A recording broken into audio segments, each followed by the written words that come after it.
আসসালামু আলাইকুম প্রিয় শিক্ষার্থীবৃন্দ। আশা করি সকলেই অনেক অনেক ভালো আছো।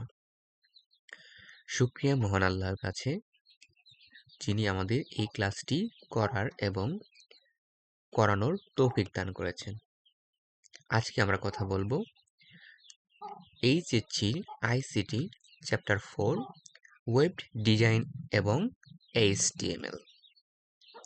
ক্লাসটি প্রচার হচ্ছে এএম সায়েন্স কোচিং হোমের সৌজন্যে। ক্লাসটি পাবেন বিজ্ঞান থেরাপি ইউটিউব চ্যানেলে এবং আমাদের ফেসবুক পেজে। তো কথা না বাড়িয়ে ক্লাসটি শুরু করা যাক। প্রথমত জানতে হবে আমাদের HTML জানার জন্য যে বেসিক আলোচনা আমাদের ইতিপূর্বে হয়েছে। তোমরা অনেকেই ওয়েব ডিজাইন পড়েছো। এটা একটি মৌলিক একটি পার্ট। ওয়েব ডিজাইন কি তোমরা ইতিপূর্বে দেখেছো।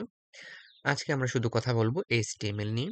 তাই HTML নিয়ে কথা বলার জন্য আমাদের প্রথমত জানতে হবে HTML এর ফুল মিনিং। দেখো, HTML এর ফুল মিনিং হচ্ছে কি hypertext markup language. Hypertext markup language. এখন এই হাইপারটেক্সট মার্কআপ ল্যাঙ্গুয়েজ বলতে কি বোঝানো হয়েছে সেটি আমাদের জানতে হবে। খেয়াল করি এখানে এই অংশটুকু যে মার্কআপ ল্যাঙ্গুয়েজ, খেয়াল করি এইটা একটা মার্কআপ ল্যাঙ্গুয়েজ। এখন মার্কআপ বিষয়টা কি একটু পরে কথা বলি। তবে জেনে রাখো HTML কিন্তু একটি ভাষা নয়, তুই ভাষার মতন। তাই HTML কে ভাষা বলা যাবে না। ওকে, তা এই হাইপার টেক্সট, এই টেক্সট তো আমরা বুঝি, এই যে টেক্সট যে কথাটা, এই টেক্সটের কিন্তু আমরা মানে বুঝি যে টেক্সট হচ্ছে কি একটা লেখা, তাই না? টেক্সট হচ্ছে একটি লেখা। বিষয়টা হলো যে হাইপার জিনিসটা কি এই সম্পর্কে আমরা জানতে হবে। যে হাইপার বা হাইপ বা জাম্প এরকম কিছু একটা, অর্থাৎ কিছু কিছু লেখা আছে এরকম যেখানে তোমাকে ক্লিক করা মাত্রই তুমি অন্য একটি পেজে চলে যাবে, অর্থাৎ তোমাকে জাম্প করে অন্য পেজে নিয়ে যাচ্ছে বা হাইপ করছে। তাই এরকম টেক্সটকে বলা হয় হাইপার টেক্সট। মূলত হাইপার টেক্সটই হয়ে থাকে, আমরা জানি যে লিঙ্কে যে আমরা ক্লিক করি ওই লিঙ্কটাই হচ্ছে একটা হাইপার লিঙ্ক বা হাইপার টেক্সট। আশা করি এই হাইপার টেক্সট সম্পর্কে আমরা বুঝতে পেরেছি। পরবর্তী আলোচনা আমাদের যে এটাকে জানতে হলে আমাদের আরেকটা যে বিষয় জানতে হবে যে HTTP। আমরা যখন আগে বাটন ফোনে বা যারা পুরাতন প্রজন্মের ফোনগুলো দেখেছো বা সে সময়ে তোমরা ইন্টারনেট ব্রাউজ করতে দেখেছো, তোমরা দেখতে পেয়েছিলে যে কি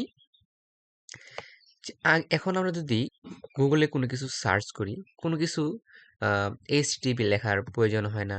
হ্যাঁ, HTTP লেখার কিন্তু কোনো প্রয়োজনই হয় না, জাস্ট ওখানে গিয়ে টাইপ করলে কিন্তু হয়ে যায়, তাই না? কিন্তু আগে কিন্তু বাধ্যতামূলক তোমাকে HTTP, তারপর www. এরকম কিন্তু লিখতে হইতো। আচ্ছা, যাই হোক, এখন এই বিষয়টি নিয়ে আমরা হয়তো বা কিছু দিন পর বা কিছু ক্লাস পরে আমরা জানতে পারবো যে এখন কেনই বা লেখা লাগে না। যাই হোক, মূল কথায় ফিরে আসি। তো HTTP এটা হচ্ছে হাইপার টেক্সট, এটাও কিন্তু একটা হাইপার টেক্সট ট্রান্সফার প্রোটোকল। তবে এখানে সিকিউরিটি কম ছিল। পরবর্তীতে এই HTTP এর আরেকটি ভার্সন আমরা দেখতে পেয়েছি, সেটি হচ্ছে HTTPS। এই লাস্টের যে এসটি আছে এটি মানে বোঝানো হচ্ছে যে সিকিউর, অর্থাৎ এখন যে আমাদের ইন্টারনেট ব্রাউজ হয় সেটি হচ্ছে HTTPS, অর্থাৎ সিকিউর ভাবে আমরা ইন্টারনেট ব্রাউজ করতে পারি, অর্থাৎ তথ্যগুলো আমরা গোপন রাখতে পারি। নইলে আমরা যে বিষয়গুলো হাইড করে রেখেছি বা রাখতাম সেগুলো কিন্তু ওপেন হয়ে যেত বা কোনো একটা সাইবার আক্রমণ সহজেই হয়ে যেত। গুগলকে দেখবা তুমি যে সহজেই গুগলকে তুমি আক্রমণ করতে পারবে না বা কোনো একটা হ্যাকার গুগলে কোনো সাইট হ্যাক করতে পারবে না, কারণ কি সেটা সিকিউর ভাবে আছে। কিন্তু পূর্বে এটি কিন্তু সিকিউর ছিল না, তাই শুধু তখন তাকে HTTP দ্বারা তার যে কোয়ালিটি সেটা বোঝানো হয়তো, কিন্তু বর্তমানে এখন আমরা কি দেখতে পাচ্ছি যে HTTPS ব্যবহার করা হয়। তুই কিছুদিন পর আমরা হয়তো বা আর একটু ডিটেলস দেখতে পারবো। খেয়াল করি এখানে কিছু বেসিক কথা তোমাকে জানতে হবে। এই ওয়েবসাইটের ভিতরে তুমি যে ওয়েবসাইটের ভিতরে যে লেখাগুলো দেখতে পাও, সেই প্রতিটি লেখার পেজকে বলা হয় ওয়েব পেজ। কি বলা হয়? Web page. ওয়েব মানে কি, যেমন ছড়িয়ে আছে এরকম কিছু একটা। আর ওয়েব পেজটা কি, এই পেজটা সমস্ত জায়গায় তুমি দেখতে পাবে, পৃথিবীর যে প্রান্তেই যাও না কেন সেখানে কিন্তু তুমি এই ওয়েব পেজটি দেখতে পাবে। খেয়াল করি, সবচেয়ে বহুল ব্যবহৃত ল্যাঙ্গুয়েজ হচ্ছে কি HTML। আবারও মজার বিষয় যে আমি বলেছিলাম যে HTML কিন্তু একটা ভাষা নয়, তবে এটা ভাষার মতো। আর যতগুলি তুমি ওয়েবসাইট বানাতে যাও সেক্ষেত্রে কিন্তু তোমাকে HTML কোডিং তোমাকে জানতেই হবে, এবং কি HTML এর মাধ্যমেই তোমাকে ওয়েবসাইটটি তৈরি করতে হয়। খেয়াল করি, এই ল্যাঙ্গুয়েজের মাধ্যমে www এর বিভিন্ন ধরনের উপাদান এবং উপকরণ তৈরি করা যায়। কিছুদিন পরে আমরা দেখতে পাবো যে ওয়েবসাইটে কিভাবে আমরা যে আমাদের মনে যে আছে গুলা, মানে কিভাবে আমরা ওয়েবসাইটটি সাজাবো, সেটি কিভাবে উপস্থাপন করতে হবে, এই জন্য তোমাকে কিন্তু কোড লিখতে হবে। তুমি শুধু ড্রয়িং করলে কিন্তু সেখানে হবে না, তোমাকে কোড লিখে কাজ করতে হবে। খেয়াল করি, এখন এই পরীক্ষার মধ্যে তোমার এই www এরকম একটা কিন্তু একটা অনেক সময় MCQ দেখা যায়। এটা ছোটবেলার প্রশ্ন পড়ছো তোমরা, ক্লাস 6-7 থেকে হয়তো বা এটি তোমরা জেনে থাকবে। এটা হচ্ছে কি ওয়ার্ল্ড ওয়াইড ওয়েব, মানে পুরো বিশ্বের মধ্যে ছড়িয়ে আছে এরকম কিছু একটি ওয়েব। খেয়াল করি, ইন্টারনেটে ওয়েব পেজ ও ওয়েবসাইট তৈরিতে HTML ব্যবহৃত হয়। কিছুক্ষণ আগে যে কথাটি বললাম যে কি, ইন্টারনেট এবং ওয়েবসাইট তৈরি করতে, ইন্টারনেটে ওয়েবসাইট তৈরি করতে কি ব্যবহার করা হয় বলতো? HTML ব্যবহার করা হয়। কিছুদিন পর আমরা হয়তো প্র্যাকটিক্যাল কাজ দেখব, তাই লেগে থাকো। আর সরাসরি আমরা প্র্যাকটিক্যাল কাজ যেতে পারবো না, কারণ হচ্ছে কি, তোমাকে বেসিক কিন্তু জানতে হবে। বেসিক স্ট্রং না হলে কিন্তু পরবর্তী ক্লাসগুলো তোমার বোঝা মনে হতে পারে। সেই জন্য আমরা সামান্য কিছু বেসিক ধারণা নিয়ে তারপর আমরা কোডিং এ চলে যাব। আর বলে রাখি, HTML বা তোমাদের সি প্রোগ্রাম যেটা দেওয়া আছে, এটা কিন্তু সম্পূর্ণ টোটালি কিন্তু একটা প্র্যাকটিক্যাল ক্লাস, কিন্তু আমরা খাতা কলমে সীমাবদ্ধ রাখি, যার কারণে আমাদের বেসিক স্ট্রং হয় না। যার কারণে অনেকেই আইসিটি দেখবা 3 বা 2 বা 5 বার করে ফেল করে থাকে। তাদের কাছে আইসিটি একটি কি ভয়ানক একটি বিষয় হয়ে দাঁড়ায় আর কি। যাই হোক, তোমরা যদি লেগে থাকো ইনশাল্লাহ ভালো কিছু করতে পারবে বলে আমার মনে হয়। ঠিক আছে, খেয়াল করি, এখন তুমি এই HTML করবা। এখন এই HTML করার জন্য তো তোমাকে একটা প্ল্যাটফর্ম দরকার, একটা অ্যাপ্লিকেশন দরকার।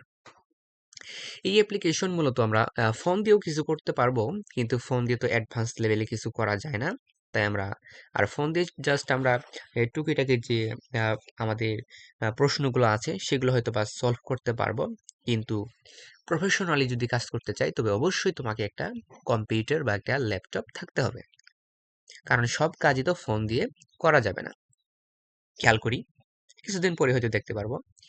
এখন আমরা যে কাজটি করব সেটি হচ্ছে, এই HTML কোডিংটি করার জন্য আমাদের প্রত্যেকের কম্পিউটারে বা ল্যাপটপে একটা নোটপ্যাড থাকে। আমরা চাইলে সেই নোটপ্যাডটাকেও ব্যবহার করে কিছু বেসিক কোড করতে পারি, তবে এই নোটপ্যাডের অনেক সীমাবদ্ধতা রয়েছে। ঠিক আছে, যার কারণে আমরা থার্ড পার্টি কিছু অ্যাপ্লিকেশন ব্যবহার করব। সেই কারণ এই নোটপ্যাডে তোমাকে প্রত্যেকটা কোডই টাইপ করতে হয়। আর কিছু কিছু তোমার থার্ড পার্টি অ্যাপ্লিকেশন আছে যেখানে তুমি একটা টাইপ করার মাত্রই পরবর্তী তার যে লেখাটি বা তার কোডটি, সেই বা টেকটি অটোমেটিক বসে যায়, যার কারণে তোমার কাজটি দ্রুত করা সম্ভব হয়। ঠিক আছে, এখন আমরা দেখতে পারবো যে কি, বাড়তি সুবিধার জন্য আমরা অ্যাডভান্স এডিটর হিসেবে আমরা লিখতে পারি ড্রিম ওয়েভার বা নোটপ্যাড প্লাস প্লাস অথবা ভিজুয়াল স্টুডিও এক্সেট্রা ইত্যাদি আমরা ব্যবহার করব। ঠিক আছে, আমরা এই যে এই অ্যাপস সফটওয়্যারগুলো বা অ্যাপ্লিকেশনগুলো আমরা কি করব, HTML কোডিং করার জন্য ব্যবহার করব। ঠিক আছে, খেয়াল করি এখানে আমরা যে সফটওয়্যারটি ব্যবহার করব সেটি হচ্ছে আমরা ভিজুয়াল স্টুডিও। এই অ্যাপ্লিকেশনের মাধ্যমে আমরা এই কোডগুলো করব ইনশাল্লাহ। আর আমি তোমাদের কোডগুলো রান করে দেখাবো ভিজুয়াল স্টুডিওর মাধ্যমে। ঠিক আছে, তো তুমি চাইলে ড্রিমওয়েভার, নোটপ্যাড প্লাস প্লাস এগুলো ব্যবহার করে কম্পিউটারে কাজগুলো করতে পারো। বলে রাখি এগুলো হচ্ছে কিন্তু কম্পিউটারের জন্য। ঠিক আছে, তবে তোমরা চাইলে ফোনের ভিতরে তোমার যে একটা অ্যাপস আছে, তোমরা চাইলে অনেকগুলো অ্যাপস পাবে। এর মধ্যে আমি দেখেছি যে HTML এডিটর একটা লোগো আমি তোমাদের দিয়ে দেব। ওর ওই ওই অ্যাপসটি তোমরা ইনস্টল করতে পারো, ওইটাই ভালো কাজ করে আমি দেখেছি। চাইলে তোমরা ওটা ব্যবহার করতে পারো। ঠিক আছে, ওকে। তো পরবর্তী টপিকে যাচ্ছি। এই HTMLটি কতগুলো ট্যাগের সমষ্টি। HTMLটি একটি কি, কতগুলো ট্যাগের সমষ্টি। ভয় পাওয়ার কোনো কারণ নেই। এই ট্যাগ কি, এটি কিভাবে ব্যবহার করে এবং কি আমরা এই ট্যাগের ব্যবহারটি আমরা ইনশাল্লাহ আস্তে আস্তে দেখতে পারবো, তাই ভয় পাওয়ার কোনো কারণ নেই। এই ট্যাগটি আমরা ইনশাল্লাহ দেখাবো। এই ট্যাগ জিনিসটা কি আমরা পরবর্তী টপিকে হয়তো বা আস্তে আস্তে দেখবো। মূলত জেনে রাখো ট্যাগটি হচ্ছে এরকম একটা বিষয় যেটি দ্বারা ডিক্লারেশন করে দেয় যে এই কোডটি তোমার কিভাবে হবে, কেমন হবে, তুমি কি করতে চাও, এই নানান ধরনের যে কাজগুলো করার জন্য তোমার কিছু স্পেসিফিক ওয়ার্ড ইউজ করতে হয়, সেগুলোকে মূলত ট্যাগ বলা হয়। ঠিক আছে, আর HTML ফাইলটি সেভ করার জন্য তোমাকে নামের শেষে একটি এক্সটেনশন দিতে হবে, সেটি হচ্ছে কি .html। তুমি একটি যে ফাইল সেভ করবে, সেভ করার পূর্বে অবশ্যই ফাইলের নাম লেখার পর শেষে তোমাকে দিতে হবে .html .html বা তুমি ডাইরেক্ট .htm ও লিখতে পারো, কোনো সমস্যা নেই। এই দুইটাই প্রচলন আছে এবং কি দুইটাই কাজ করে। পরীক্ষার মধ্যে যদি আসে যে HTML5 সেভ করার জন্য তোমাকে কোন এক্সটেনশনটি ব্যবহার করতে হবে, যদি প্রশ্ন যদি HTML থাকে এটাও রাইট হবে, যদি .htm থাকে এটাও রাইট। দুইটার মধ্যে একটা থাকলেই সেটাই রাইট। এখন যদি কোনো কারণে দুইটাই থাকে সেক্ষেত্রে তুমি .html টি দিবা। ঠিক আছে, ওকে। খেয়াল করি এখানে তোমাদের কিছু গুরুত্বপূর্ণ কিছু তথ্য আমি এখানে দিয়েছি যে জেনে রাখো। এখানে কয়েকটি বিষয়, যেমন হচ্ছে CSS। এই বিষয়টি কি, বিষয়টি একটু জেনে রাখি। ধরো তুমি HTML দিয়ে একটি ওয়েবসাইট তৈরি করলা, ঠিক আছে, এখন সেটাকে তো সাজাতে হবে, কিছু অ্যাডভান্স লেভেলে কিছু করতে হবে, হ্যাঁ, সাজসজ্জার বিষয় আছে, এগুলো করার জন্য তোমাকে স্টাইল দিতে হবে। যার কারণে তোমার CSS নামে একটা জিনিস আছে, বা জেনে রাখো একটা কোনো কিছু একটা আছে, সেটা তোমাকে হেল্প নিতে হবে। মূলত তোমাদের এই ইন্টারমিডিয়েট লেভেলে CSS নিয়ে কোনো কাজ দেখানো হয়নি, তাই তোমরা এটিকে স্কিপ করতে পারো। প্লাস হচ্ছে জাস্ট এটা থেকে তুমি জেনে রাখো যে CSS জিনিসটা কি। এটা হচ্ছে ক্যাসকেডিং স্টাইল শিট, অর্থাৎ যেটার মাধ্যমে তুমি ওয়েবসাইটটাকে আরো চমৎকারভাবে উপস্থাপন করতে পারো। খেয়াল করি এর পরবর্তী যে বিষয়টি আছে সেটা হচ্ছে SEO। বিষয়টি একটু খেয়াল করি। SEO এসিও অনেকে দ্রুত গতিতে বলে যে এসিও, তাই না? বললে এই তোর চ্যানেলটি এসিও করে দিব বা তোর ফেসবুক পেজটি এসিও করে দিব। এই জিনিসটা কি খেয়াল করি। যারা জানো তারা ওয়েলকাম, যারা জানো না তাদেরকে মোস্ট ওয়েলকাম। ঠিক আছে, ওকে। এই SEO হচ্ছে search engine optimisation. Search engine optimisation, এটা দেখো, খেয়াল করো এই এসিও দিয়ে কি করে। এসিও দিয়ে ধরো তুমি একটি ইউটিউবে চ্যানেল খুলেছো, তুমি চাচ্ছ যে তোমার চ্যানেলটি যাতে সবার উপরে থাকে, এই জন্য তোমাকে কি করতে হবে, চ্যানেলটিকে এসইও করতে হবে, অর্থাৎ সার্চ ইঞ্জিন অপটিমাইজেশনের মধ্যে ফিক্সড করে দিতে হবে। এর জন্য অনেকগুলা কিছু অনেকভাবে করা যায়। এটি একটি অন্য বিষয়, এখানে যদি কথা বলি অনেক সময় লেগে যাবে। টুকটাক জেনে রাখো যে এটাকে এসইও করার জন্য তোমাকে তোমার ইউটিউব চ্যানেলে প্রবেশ করে অনেকগুলো কোড লিখতে হয়, ট্যাগ লিখতে হয়, ছবিতে তোমার ট্যাগ ইউজ করতে হয়, নানান ধরনের নানানভাবে তোমাকে এসইও করা যায়। তো এসইও নিয়ে হয়তো বা পরবর্তী কোনো একটি ক্লাসে হয়তো বা কথা বলতে পারি, যদি এটা তোমাদের প্রয়োজন নেই। আর যা যদি আগ্রহ থাকে সেক্ষেত্রে হয়তো বা একটু ইউটিউব থেকে দেখে নিবা যে এসইও কিভাবে করে। ঠিক আছে, অনেকগুলো টিউটোরিয়াল পাবে বলে আমি মনে করি। তা এসইও বলতে কি বোঝে, একটা চ্যানেল যাতে তোমার সবার আগে থাকে, অর্থাৎ তোমাকে উপস্থাপন করবে, এরকম তোমাকে ওই ওয়েবসাইটকে বলতে হবে যে কেউ সার্চ করলে আমারটাকে পায়, এরকম জিনিসকে বলা হবে কি এসইও। ঠিক আছে, খেয়াল করি। এরপরে দিছি যে deep web, HTTP S. HTTPS নিয়ে কিন্তু আমরা কথা বলেছি। এইচটিটিপিএস নিয়ে কিন্তু আমরা কিছুক্ষণ আগেই কথা বলেছি, খেয়াল করি। এই যে এখানে একটা বিষয় আছে যে ট্রান্সফার প্রোটোকল ভি4, এটি টিপিভি4। এটি হচ্ছে কি এই যে চমৎকার একটি কথা। এখন যে তোমার ওয়েবসাইটগুলো রান হয় সেটি হচ্ছে তোমার ট্রান্সফার প্রোটোকলের মাধ্যমে। কিসের মাধ্যমে বলতো? ট্রান্সফার প্রোটোকলের মাধ্যমে। এখানে আহ, অনেকগুলো ভার্সনে এখানে কাজ করে। এখানে হচ্ছে টিপিভি4 এবং কি হচ্ছে টিপিভি6। সিস্টেমে 32 বিটে কাজ হয় হচ্ছে তোমার টিপিভি4, এবং 128 বিটে কাজ হয় কত? টিপিভি6 আইপি অ্যাড্রেস। ঠিক আছে, তোমাকে কিন্তু এটা জানতে হবে, এবং কি এটা এমসিকিউর জন্য খুবই গুরুত্বপূর্ণ। অনেক এমসিকিউ দেখা গেছে, অনেক বোর্ডে আসছিল এরকম এমসিকিউ যে টিপিভি4 কত বিটে রান হয়। এটি কত?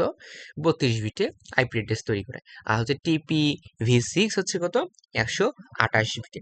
মজার বিষয় হলো এই এমসিকিউটা, এই বিষয়টি একটি বিসিএস এর প্রশ্ন। চমৎকার না? এটি একটি বিসিএস এ কিন্তু এই কোশ্চেনটি এসেছিল। চমৎকার কিন্তু। তার মানে খেয়াল করো, তুমি যেহেতু এখানে যদি ভালো করে পড়ে যাও সেক্ষেত্রে কিন্তু তোমার অনেক চাকরি ক্ষেত্রে কিন্তু হেল্প হবে। ঠিক এই কোশ্চেনটি কিন্তু বিসিএস এ এসেছিল। এই কততম বিসিএস এসেছিল আমার ঠিক খেয়াল নাই, কিন্তু আমি একটা কোয়েশ্চেনে পড়েছিলাম। ঠিক আছে, ওকে ওকে। এরপরে আমাদের একটি জানতে হবে, এখানে অনেক কিছু বিষয় আছে, হ্যাঁ।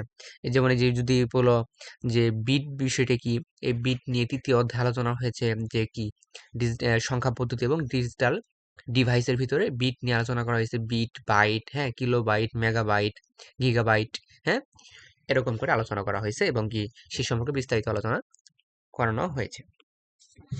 ঠিক আছে, খেয়াল করি। এরপরে ওয়েব সার্ভার সম্পর্কে একটু তথ্য জেনে রাখো। এখন ধরো তুমি একটি ওয়েব সার্ভার জিনিসটা কি খেয়াল করি, এই যে খেয়াল করো, এই সার্ভার মানে কি? সার্ভার, এখানে বিষয়টি একটু খেয়াল করি, শব্দটাকে যদি আমরা একটু বিশ্লেষণ করি তাহলে তুমি হয়তো বা নিজেই বুঝতে পারবা যে ওয়েব সার্ভার জিনিসটা কি। দেখো তো, সার্ভ মানে কি বলতো? সার্ভ মানে হচ্ছে সেবা প্রদান করা, তাই না, বা সেবা দেওয়া। আর সার্ভার মানে কি? যে সেবা প্রদান করে। আর ওয়েব সার্ভার মানে কি বলতো? তাহলে ওয়েবের যে সেবা প্রদান করে। আসলে একটু এরকম ভাবে মনে রাখলে সহজে হয় যে ওয়েব সার্ভার একটি পাওয়ারফুল কম্পিউটার যা একটি ইন্টারনেটের সাথে কানেক্টেড থাকে, এবং ইন্টারনেটের সাথে কানেক্টেড থেকে পুরো ওয়েবটাকে কি করে সে নিয়ন্ত্রণ করে। ঠিক আছে, ওকে। এরপরে রয়েছে কি ওয়েব হোস্টিং। এখন একটু খেয়াল করি ওয়েব হোস্টিং জিনিসটা কি। ধরো তুমি একটা ওয়েবসাইট তৈরি করেছো, এখন এটিকে তো কোথাও একটা রাখতে হবে, তাই না? এটি রাখার যে স্থান তাকে বলা হয় হোস্টিং। কি বলা হয়? হোস্টিং। আর ওয়েব হোস্টিং কি? তুমি তোমার ওয়েবের জন্য যে হোস্টিংটি তুমি কিনলা, তুমি অনেকেই দেখবে যারা ওয়েবসাইটের জন্য হোস্টিং কিনে, তারা হচ্ছে বছরের জন্য কিনে অথবা 1 মাসের জন্য কিনে। এটা তোমার জিবি হিসেবে বিভিন্ন ভেরিয়েন্টে এটি প্রাইস আপ ডাউন হতে পারে। কিছুদিন আগে দেখলাম একটি ওয়েবসাইট, একটি কোম্পানি, তারা প্রতি মাসে $3 করে 2 জিবি একটি হোস্টিং প্রোভাইড করছে। তো তুমি এমন ওই ওই ওয়েবসাইটে তোমাকে বা তাদের আন্ডার যে হোস্টিং নিতে চাও, সেক্ষেত্রে কি করতে হবে বলো তো? তোমাকে প্রতি মাসে, অনেকেই প্রতি বছরে করে, যাই হোক, প্রতি মাসেই তোমাকে কি করতে হবে? $3 বা $5 তাদেরকে প্রোভাইড করতে হবে, তবে তোমার ওয়েবসাইটটি রান থাকবে। অর্থাৎ যে কেউ সার্চ করলে তোমার ওয়েবসাইটটি দেখতে পাবে। যখন তুমি তাদেরকে টাকা দেওয়া বন্ধ করে দিবে সেক্ষেত্রে কিন্তু তোমার ওয়েবসাইট আর রান হবে না। তুমি ওয়েবসাইটটি রান হবে কিন্তু কেউ দেখতে পাবে না। যদি তোমার লিঙ্কটি তাদেরকে প্রোভাইড করো, লিঙ্কের মাধ্যমে যেতে পারবে, মানে তারা সার্চ করলে তোমার ওয়েবসাইট পাবে না। ঠিক আছে, এরপরে খেয়াল করি ব্রাউজার। ব্রাউজার সম্পর্কে সবারই ধারণা আছে, অর্থাৎ যার মাধ্যমে কোনো একটি ওয়েবে থাকা তথ্যগুলোকে সুন্দরভাবে উপস্থাপন করে। যেমন ক্রোম ব্রাউজার হতে পারে, তারপর হচ্ছে কি ইগল হতে পারে, হ্যাঁ, ইত্যাদি ইত্যাদি। তারপর কি আছে তোমার মজিলা ফায়ারফক্স, এগুলো হচ্ছে কি ওয়েব ব্রাউজার। ব্রাউজার মানে কি যে ব্রাউজ করে, ঠিক আছে? ওকে, আমরা একটা ইউআরএল সম্পর্কে তথ্য জেনে নিই। আজকের ক্লাসটি HTML এর খুবই বেসিক ক্লাস, ঠিক আছে? এবং কি ওয়েব ডিজাইনের একটা বেসিক ক্লাস। তো এক্সাম্পল অফ ইউআরএল, এখন বুঝতে হবে যে ইউআরএল জিনিসটা কি। ইউআরএল এর ফুল মিনিং হচ্ছে ইউনিফর্ম ইউনিভার্সাল রিসোর্স লোকেটর। এখন এই ইউ এর ফুল মিনিং দুইটা হতে পারে, একটা হলো ইউনিফর্মও হয় এবং হচ্ছে ইউনিভার্সালও হয়। তুমি যে কোনো একটি ইউজ করবা, আমার মতো কিন্তু আবার স্ল্যাশ দিয়ে কিন্তু দুইটা দিও না, হ্যাঁ, তাহলে কিন্তু স্যাররা মাইন্ড করে দেবে। তাই এই কাজটি করা যাবে না, যে কোনো একটি তুমি দিবা, তাহলে চাইলে আবার স্যাররা কি করবে, মাইন্ড করবে, ঠিক আছে? তাহলে তুমি খেয়াল করো ইউআরএল জিনিসটি কি, ইউনিভার্সাল অথবা ইউনিফর্ম রিসোর্স লোকেটর। লোকেটর খেয়াল করি, রিসোর্স মানে কি বলতো উৎস, আর ইউনিফর্ম মানে কি জানো, ইউনিফর্ম বা ইউনিভার্সাল এটা হচ্ছে একটা ইউনিক বা অদ্বিতীয় বা এমন একটা জিনিস যেটা অন্য কোথাও কারো বৈশিষ্ট্য নেই। যেমন মানুষের মধ্যে বলতে পারি ফিঙ্গারপ্রিন্ট, এটা একটা ইউনিক, তাই না? এটা একটা ইউনিফর্ম বা ইউনিভার্সাল, কারণ তোমার ফিঙ্গারপ্রিন্টের সাথে অন্য কারো ফিঙ্গারপ্রিন্ট বনবে না। আর রিসোর্স মানে কি বলতো একটা উৎস বা যেখানে উৎপাদন হয় এরকম কোনো কিছু একটা। আর লোকেটর মানে কি, লোকেটর আসছে হলো লোকেশন থেকে, হ্যাঁ, এগুলো অনেকগুলো ইয়ে আছে, লোকেশন লোকেটর, আচ্ছা যাই হোক, অর্থাৎ একটা পরিচিতি। লোকেশন বলতে বোঝায় তোমার একটা কি পরিচিতি স্থান, তাই না, এরকম কিছু একটা। তার মানে ইউআরএল জিনিসটা কি, যে একটা অনন্য পরিচয়ের একটি স্থান বলতে পারো, অর্থাৎ যেটার মাধ্যমে নির্দিষ্ট করে সেটাকে মিন করবে, যেটা লিখলে বা যে নাম ধরে ডাকলে শুধুমাত্র সেই জব দিবে। যেমন আমরা একটা উদাহরণ দিতে পারি, https://www.facebook.com, এটাকে একটা ইউআরএল বলা হয়। এটাকে কি বলা হয়, ইউআরএল বলা হয়। কেন? কারণ তুমি যদি facebook.com দিয়ে সার্চ করো, ওই ফেসবুকে কিন্তু আসবে, অন্য কোনো কিছু কিন্তু আসবে না। এই যে একটা পরিচিতি, বুঝতে পারছি, এই যে পরিচিতি, এটিকে বলা হয় ইউআরএল। ইউআরএলটা মূলত একটা পরিচিতি, ঠিক আছে? খেয়াল করি, আমরা এইটুকু শেষ করে আজকে ক্লাসটি শেষ করব। ইনশাল্লাহ পরবর্তী ক্লাসে আমরা টেক নিয়ে আলোচনা করব, ঠিক আছে? ওকে, খেয়াল করি এই এইচটিটিপি, এই এইচটিটিপি এই অংশটুকু, এই যে এই অংশটুকু, এটাকে আমরা একটু কালারিং চেঞ্জ করে দিই। এই এইচটিটিপিএস এই অংশটুকুকে বলা হয় প্রোটোকল। একটা প্রোটোকল নির্দেশ করে, ওই দেখো hyper text transfer protocol secure, দেখেছো? আমরা কিন্তু বলছি এইচটিটিপিএস এ রান হয়, আগে কিন্তু এইচটিটিপি ছিল, এখন এস এ রান হয়। এইটুকু অংশকে বলা হয় প্রোটোকল। আর এই www. এটুকে বলা হয় সাবডোমেইন। এখন সাবডোমেইন বুঝতে হলে তোমাকে বুঝতে হবে যে ডোমেইনটা কি। খেয়াল করি, ডোমেইনটা হচ্ছে এমন একটা কোনো কিছু যেটা দ্বারা নির্দেশ করে যেটা কি ধরনের ওয়েবসাইট। যেমন যদি কোনো একটি .com থাকে তাহলে একটা কমার্শিয়াল ওয়েবসাইট হয়। যদি কোনো .org থাকে সেটাকে বলা হয় অর্গানাইজেশন, একটা ওয়েবসাইট। আবার যদি কোনো একটা নামে শেষে যদি লাস্টে .edu থাকে তাহলে বুঝতে হবে এটা একটা শিক্ষা প্রতিষ্ঠানের ওয়েবসাইট। এরকম অনেক কিছু, যেমন কোনো ওয়েবসাইটের শেষে লেখা থাকে .bd, তার মানে কি এটা বাংলাদেশ মিন করতেছে বা কোনো একটা দেশ মিন করতেছে, ঠিক আছে? এরকম জিনিস। তা এই যে লাস্টে একটা এক্সটেনশন থাকতেছে, একে বলা হয় হচ্ছে তোমার ডোমেইন। আর এইটুকু অংশকে বলা হয় সাবডোমেইন। এটুকু বলা হয় কি সাবডোমেইন। তার মানে একটা ইউআরএল ভিতরে তোমাকে জানতে হবে কয়টি অংশ থাকে, কয়টি অংশ থাকে সেটা তোমাকে জানতে হবে, বুঝতে পারছি? ওকে, আমি এটা একটু কালারিং করে দিচ্ছি, লাল কালার থাকুক। খেয়াল করি এবার যে তোমার এই যে ফেসবুক আছে, ফেসবুক লেখাটা আছে, এটাকে বলা হয় ডোমেইন নেম। এটা একটা নাম, ডোমেইনের নাম, তাই এটাকে বলা হয়েছে ডোমেইন নেম, ডোমেইন নেম। আর এই যে লাস্ট টুকু আছে ডট কম, এটিকে বলা হয় টপ লেভেল ডোমেইন বা টিএলডি। এটি তোমাকে পরিচিতি করে দেয় যেটা হচ্ছে কি ধরনের ওয়েবসাইট। যেমন এটা লেখা আছে ডট কম, তেমন একটা কি কমার্শিয়াল ওয়েবসাইট। ঠিক আছে, তো আজকে আলোচনার টপিক এই পর্যন্তই। আমরা নেক্সট ক্লাসে আমরা এইচটিএমএল এর টেগ নিয়ে আলোচনা করব। কথার মাঝে ভুল ভ্রান্তি হলে অবশ্যই ক্ষমা দৃষ্টিতে দেখবা। আর মানুষ মাত্রই ভুল করবে, এটি স্বাভাবিক। আমি ভুলের ঊর্ধ্বে নয়, আমারও কথার মাঝে ভুল হতে পারে। ছোটখাটো ভুল হলে অবশ্যই তোমরা একটু কারেকশন করে নিবা। তো ধন্যবাদ সাথে থাকার জন্য। ক্লাসটি পরিচালিত হলো AM সায়েন্স কোচিং হোমের পক্ষ থেকে। ধন্যবাদ সবাইকে, ভালো থাকো। দেখা হবে পরবর্তী ক্লাসে। আসসালামু আলাইকুম ওয়া রাহমাতুল্লাহি ওয়া বারাকাতুহু।